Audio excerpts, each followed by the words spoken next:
So this may seem like a random example, but hang in there, you know what I'm talking about. So I really like coffee. I drink it every day, probably a little too much if you ask me, but just because I drink a lot of coffee doesn't make me a coffee expert. If you ask me about the water temperature or the different types of roast or the ratio between water and coffee, all that stuff, I have no clue. But what I do know is I enjoy a good tasting cup of coffee, and that is a little bit subjective. I have the same relationship with keyboards. I like and enjoy a good looking keyboard that feels good and sound good, but I'm not a keyboard expert. So when I do my keyboard reviews, I truly give you my opinion as an average user. Obviously, I try to test it, give you a little bit more, so hopefully this video will be useful and meaningful for you. But I just want to get that disclaimer out of the way. As a matter of fact, this video is going to be the first time I have made any attempt to do any kind of modification to a keyboard.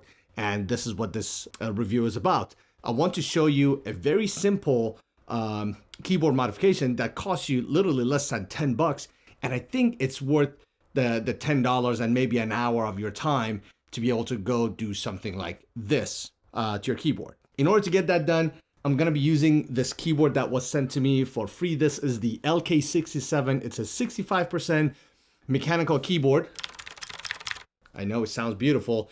RGB, of course, and we're gonna talk about this as well. But before we dive right in, my name is Sean. This is my tech channel where I do unboxing, reviews, and tutorials. So if you think, you like videos like this, you will want to hit that subscribe button, turn on the notification, and when you hit the bell icon, make sure to change that to all, because that's the only way you'll be notified for all my future videos. Like I said, first things first. Let me tell you about this keyboard. And by the way, I think this is going to be a fairly short video. I know I said that every single time and it turns out to be a very long video, but I'm trying. So give me some credit at least. So this is the Lk67. Obviously, I have opened it. I have been using it. I have already done the modification to it, but I'm going to tell you all about this. So this is a full RGB keyboard. It has hot swappable keys or switches. And it has PBT keycaps, not ABS. And in case you don't know, ABS keycaps are known to develop some shine after a while, but PBT keycaps are a little bit more durable and they retain the look and feel of the keycaps. This model comes with Gateron switches, and I have the clicky switches. You have 3 different connections. Wired USB Type-C, which you get with the keyboard. You can also use the 2.4 gigahertz Wi-Fi band, and this is the receiver that will come with, or transmitter, or you can use it in Bluetooth mode and you can connect it up to 3 devices. This has a 2400 milliamp lithium battery, and it weighs just under 1 kilogram, 990 grams. And in pounds, that is 1.81 pounds. So 65% keyboard layout is one of the smaller keyboards you can get. Basically, your function row keys and your numbers all collapse into one row, so you save some room on that side. You also lose your numpad from the right side. This particular one has 67 keys, plus the little knob right here, which you will use for volume, up, down, play, and pause. One thing I really liked about this one, which is a simple idea, but I typically don't see it in a lot of keyboards. Your arrow buttons, up, down, right, left, they're actually positioned a little bit lower. So if you do any kind of gaming,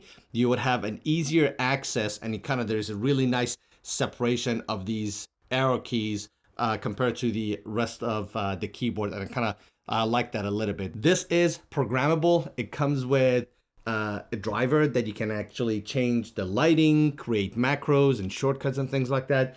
It is Windows based. Say whatever you want in the comments. I don't have any Windows machines. All I have is Mac, so I'm not able to test that, but I will put a link to the driver down in the description below in case if you want to download it and play around with it and see what kind of capabilities it will give you. I like this unique color combination that it has.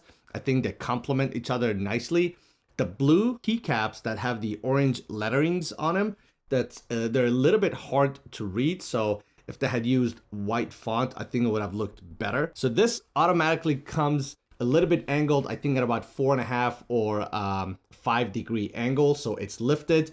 And as a result, you don't have any adjustable legs. So you need to keep that in mind. As far as the RGB This thing gives it all. So you can see you have RGB lighting in the back, so it gives it a really nice glow once it's on the table to kind of illuminate the back side of it. And it does the same thing on both sides as well. This is probably one of the brighter RGB keyboards I have seen. To put it to perspective, if you're familiar with any of the Keychron keyboards, this is a lot brighter than any Keychron RGB keyboards you have seen. And when it comes to the RGB, rest of the features are just like any other RGB keyboards. You can change the patterns, you can change the brightness, you can change the color. So I just wanted to show you a little bit of the RGB effect. So this is how the lights on the side look.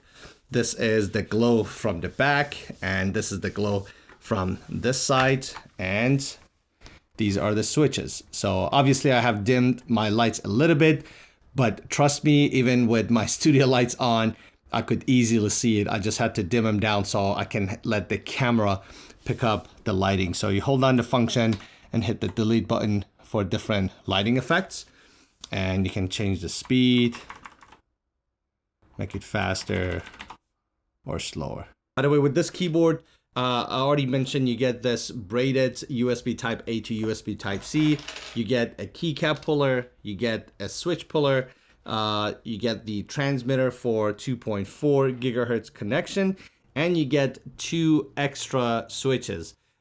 This is a big deal, and I personally really appreciate it. In case you haven't messed around with mechanical keyboards or hot swappable, they have these 2 small pins at the bottom, and every time you take them out, you're trying to put them back in. If you don't pay attention, you can easily snap one of these 2 pins, and then that will mess up the switch for you. So let's talk about the modification I wanted to show you that it basically costs 10 bucks or less. When you get a mechanical keyboard, you typically may have some empty spaces and hollow spaces inside your board, and when you type on it, that's why you may get that echo or that hollow sound.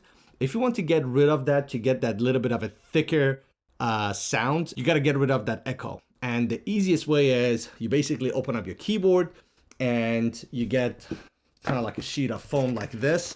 This is 1/8 of an inch thick. I'll put a link down in the description below. You guys can check it out, but you can get any type of foam you want. And you just need to have any kind of cutter or a sharp knife and your screwdriver. It's pretty simple. Step 1 is you have to take all the keycaps off. Once you take all the keycaps off, then you will have access to the screws to be able to take the board off. Some keyboards, you may have to remove the switches in order to be able to take the screws off. Some of them you don't have to. This one, I didn't really need to take off the switches, but I wanted to take it off to kind of like show you the board and what's exactly underneath it. But anyways, once you take those off, I think this had about like maybe 8 screws or so, just a regular Phillips head, and then you will have access to what's underneath. And cut your measurements, start cutting the foams, just use a regular glue stick, and then start sticking those foams to the bottom or all the empty spaces. Do not cover the battery, put it back on, and let's take a listen how it sounded before and after.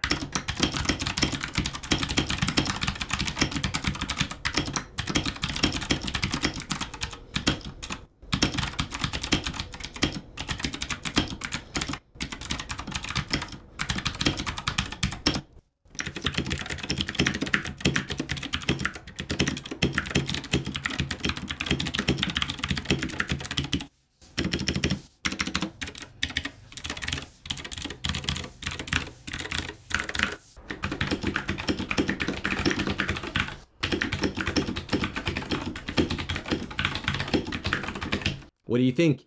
I'm not sure if the mic can pick it up. The difference is subtle, but that light, there was a light kind of like hollow sound and echo sound that get rid of it. This is how you can make your keyboard sound a little bit better. Outside of that, this is it. Again, thanks Banggood for sending me this Gamakay Lk67 keyboard. This, by the way, is under $100. If you guys have any questions for me, drop a comment down below. Hopefully, I will be able to answer your questions. Thanks for watching. I'll see you in the next one.